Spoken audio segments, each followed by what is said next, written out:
I earned my degree online at Arizona State University. I chose to get my degree at ASU because I knew that I'd get a quality education, they were recognized for excellence, and that I would be prepared for the workforce upon graduating.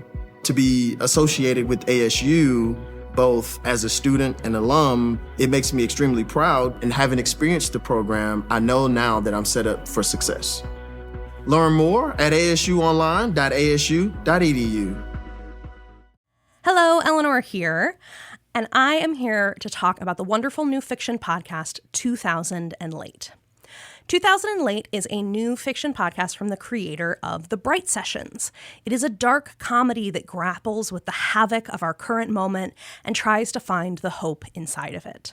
The show follows Harper, a 36-year-old nihilist whose life is upended when she's possessed by a demon hell-bent on bringing about the apocalypse.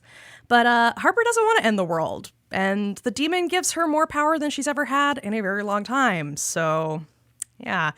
I'm loving this show. It's sharp and funny, and it's a cathartic release from the anger and impotence I often feel about the dumpster fire of a world we are all living in these days. It's unapologetically angry, surprisingly tender, and deeply entertaining. I think that 2000 and Late is ideal for fans of Fleabag or Killing Eve, Jennifer's Body, Yellow Jackets, Venom. So yeah, let's go create some havoc. Oh, and also, Jeffrey worked on this. Jeffrey is the sound designer, and that's also really cool. So please go check out 2000 and Late wherever you listen to podcasts. Hey there, this is Jeffrey, executive producer of Unwell.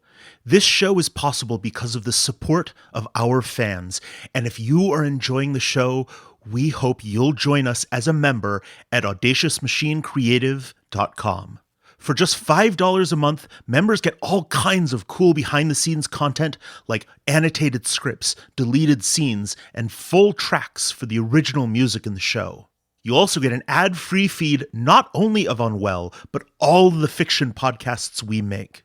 You can find out more at audaciousmachinecreative.com. Again, join us at audaciousmachinecreative.com and help us bring you more great audio fiction.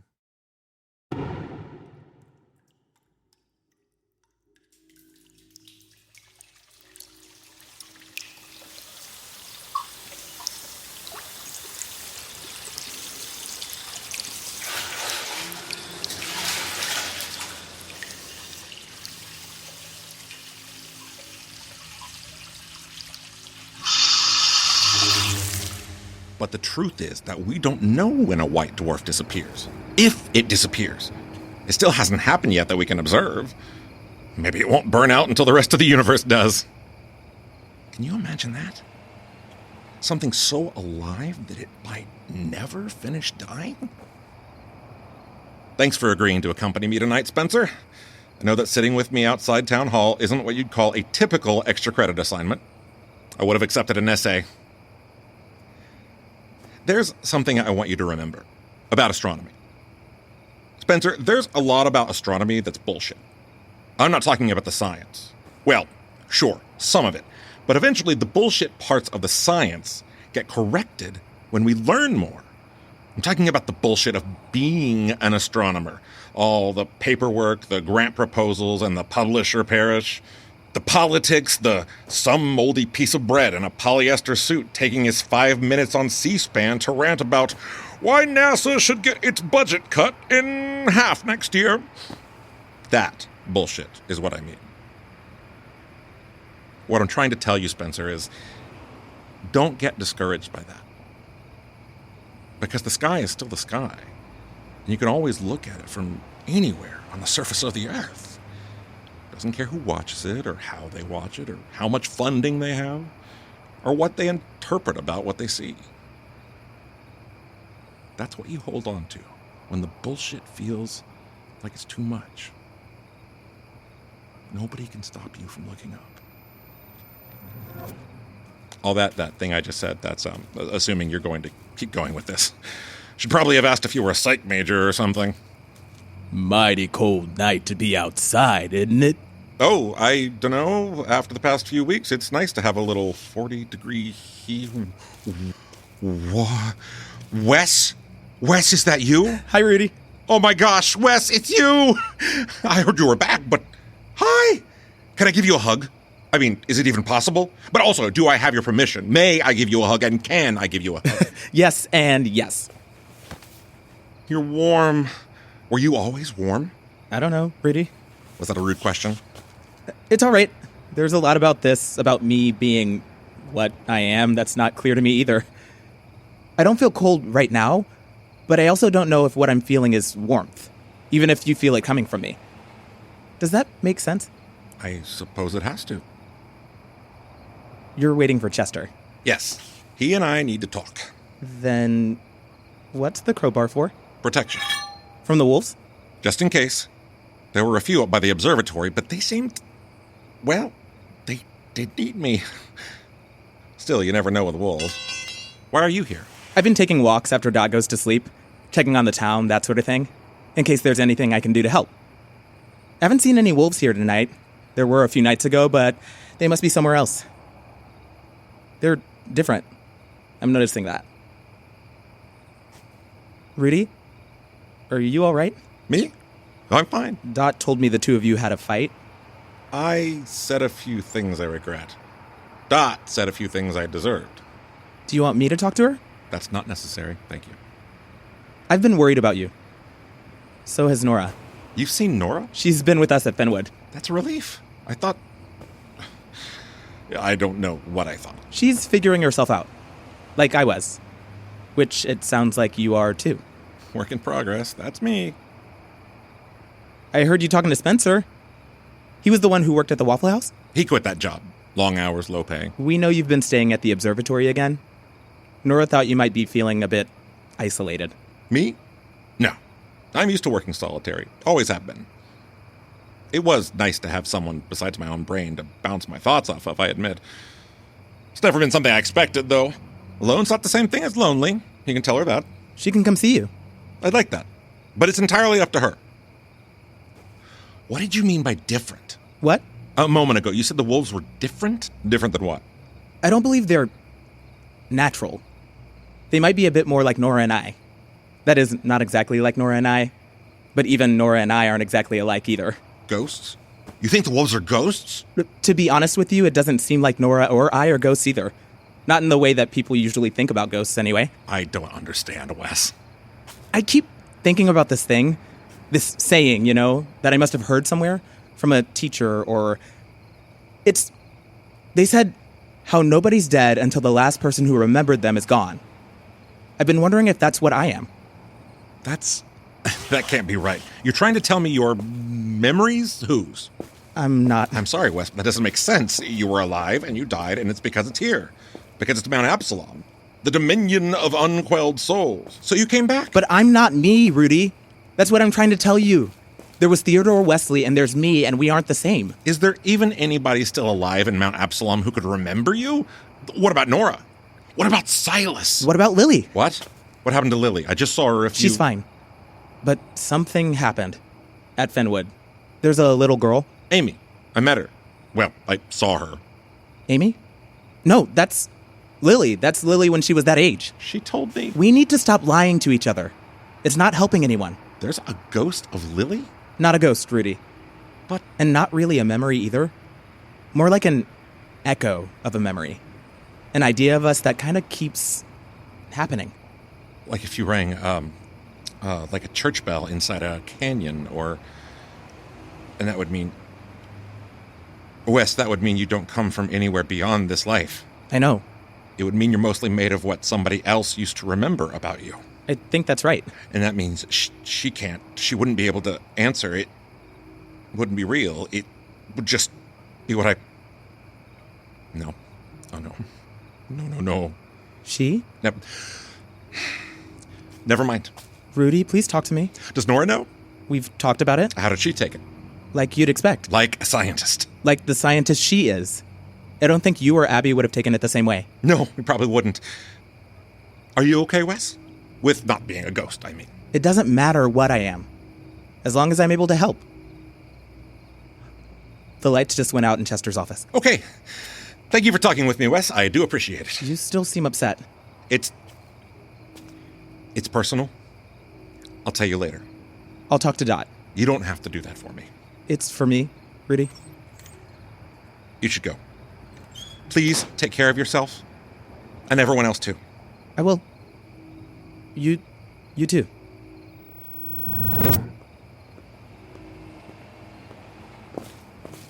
Chester, hey. Rudy, surprised to see you here. Burning the midnight oil, I see. The 9 p.m. oil, anyway. Nobody tells you how much paperwork occurs in a crisis.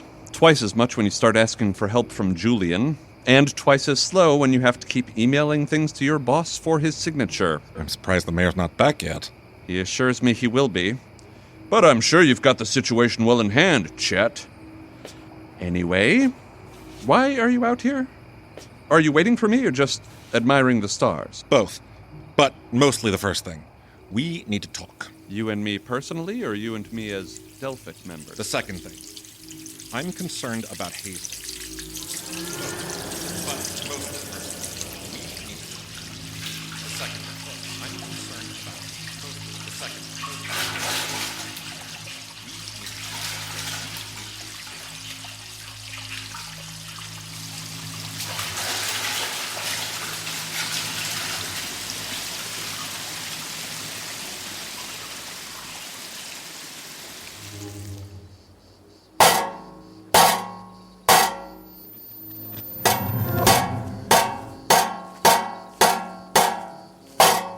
Hello?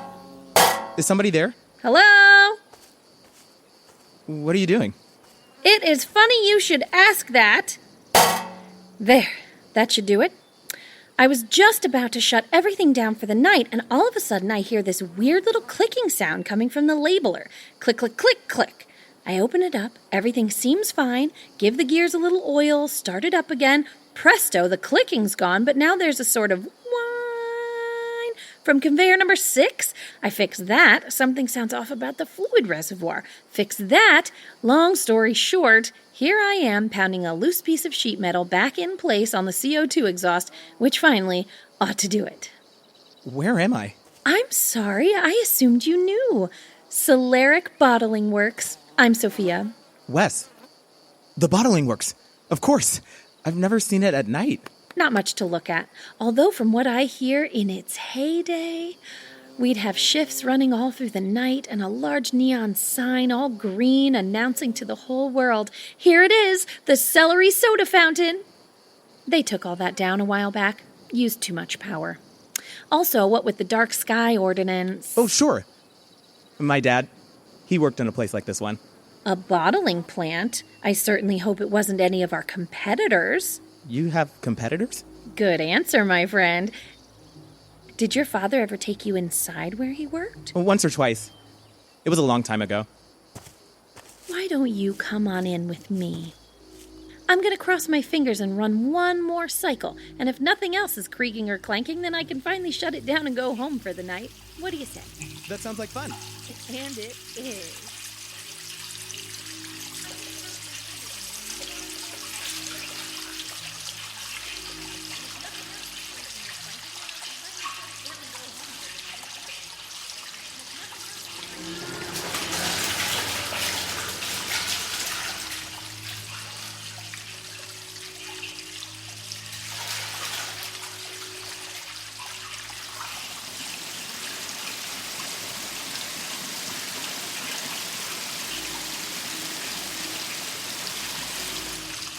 Rudy, this is not something we should be discussing, especially not in public like this. No? Then where? I'm talking to you outside of town hall because I know it's one place she doesn't think she has to watch. Because I'm here. Exactly. And all I am asking is that you hear me out. And don't act like you haven't been thinking it yourself. I can tell that you've been less than satisfied with Hazel's leadership. Less than satisfied, sure, but that's no reason to... How much less does it need to be?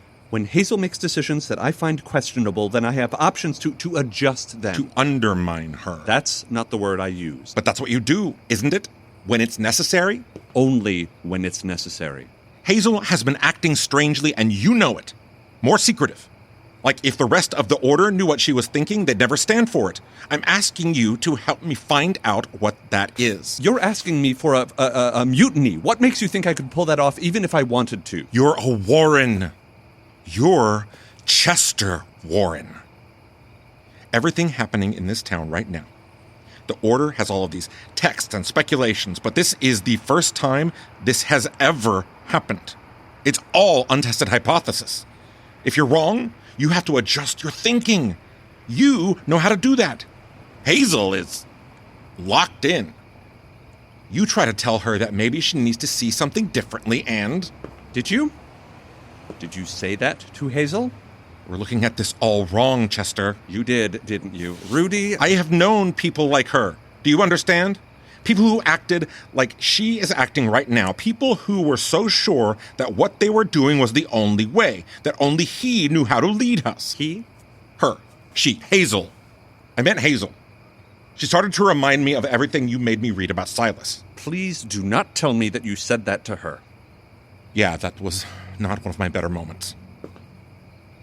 Here's what's going to happen now, Rudy.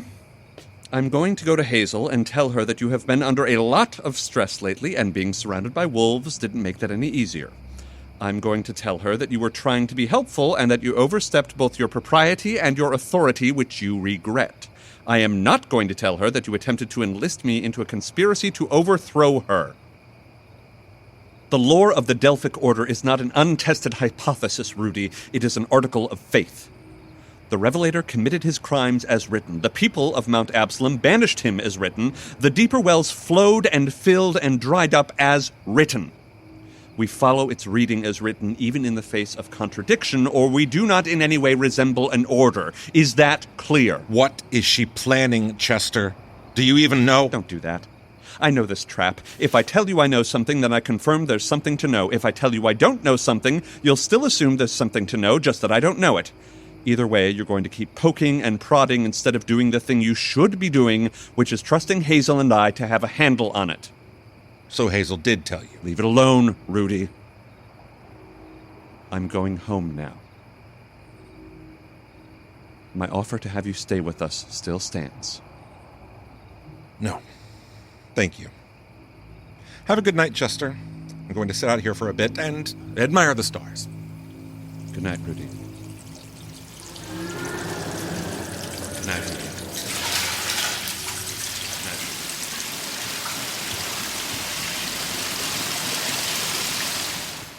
Does it look familiar? Sorry? Like the plant you said your dad worked at? Oh, a little bit. You should come back when everyone's here. A factory's not its machinery, after all. It's the people running the machinery. Speaking of which, no whammies, no whammies, no whammies!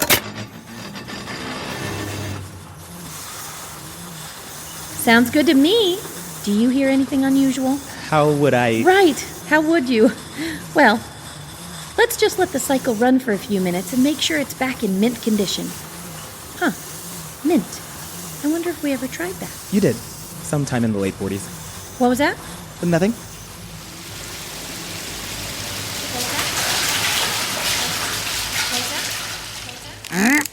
And that's the other trick you need to master, Spencer. That when you run into a wall, or the locked back door of a civic building, you should have the wherewithal to know when to admit defeat, or when to break it open with a crowbar. Say, for example, if you've overheard that the town hall's security system hasn't been functioning for a few months and repairs haven't been a priority. That's what you call a gimme.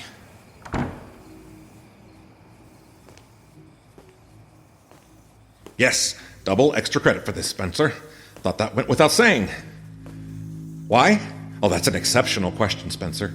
I want to be clear about something. I am not hostile to the concept of faith, but I have limits to how much I'm willing to accept on faith alone, which is why you and I are going to see if there's really a dried-up well under Town Hall like everybody in the Order seems to believe there is. Follow me.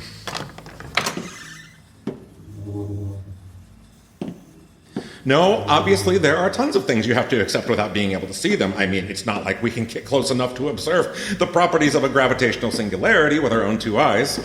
Here.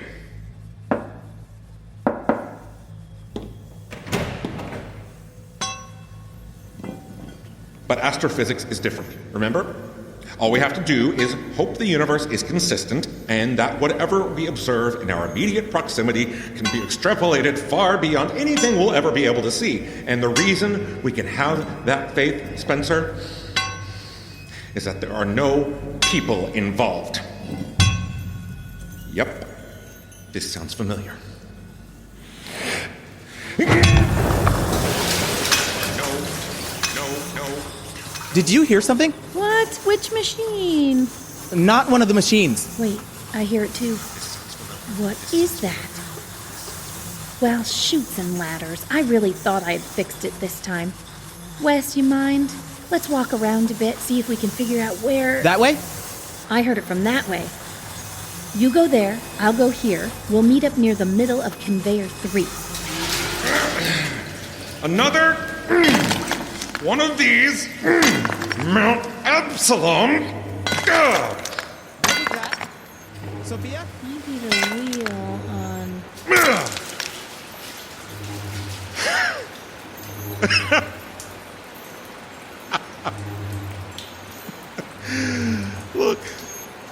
Look at that. You see that, Spencer? Full of water. So much for the well went dry. So much for all of these Delphic oral histories. Spencer, you can go. You pass. A+. Go on. And I should stop talking to imaginary friends. All these mysteries, all these lies. I just wanted to talk with her!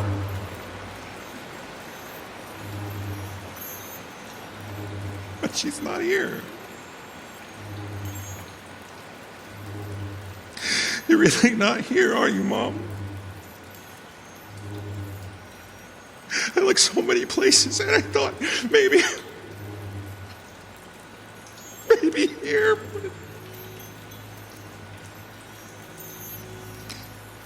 It's not you.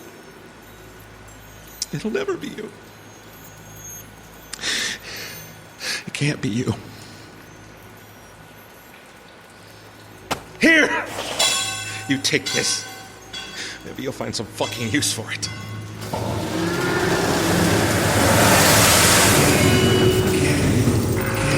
Now what? Sophia, something's very wrong. Sounds like everything's going haywire for sure. Not the machines. Sophia, get out. What? Now, right now. Okay, get over to me. Go ahead, I'm right behind you. But... Go! Wes! Kid, where are you? Wes!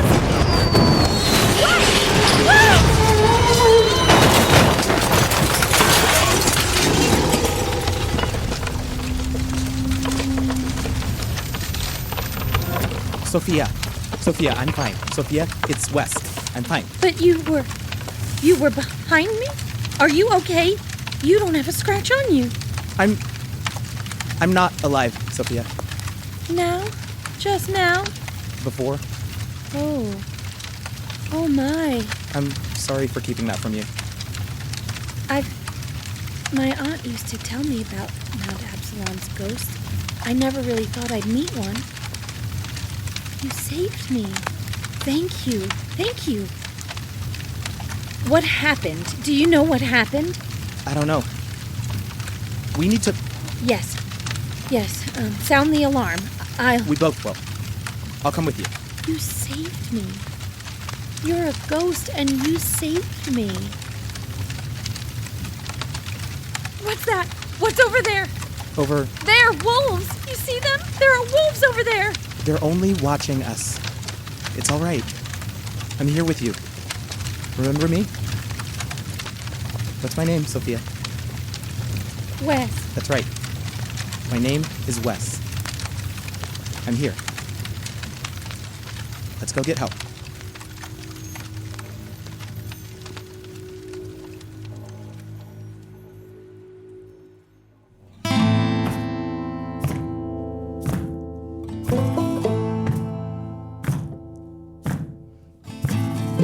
This episode features Joshua K. Harris as Rudy. Michael Turrentine as Wes. Pat King as Chester. Tara Schile as Sophia.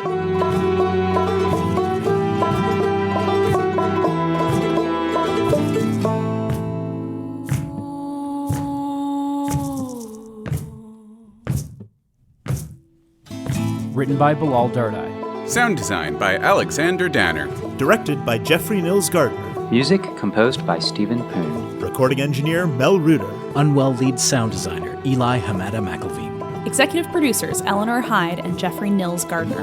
By HartLife NFP.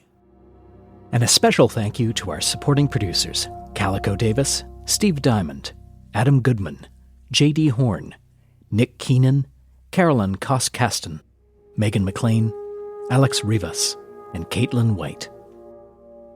HartLife wishes to acknowledge that the land where we live, work, and tell our stories is occupied land. Unwell takes place in southern Ohio, which is the territory of the Miami people. Unwell is produced in Chicago, Illinois, which is the territory of the Peoria, the Potawatomi, and the Miami peoples.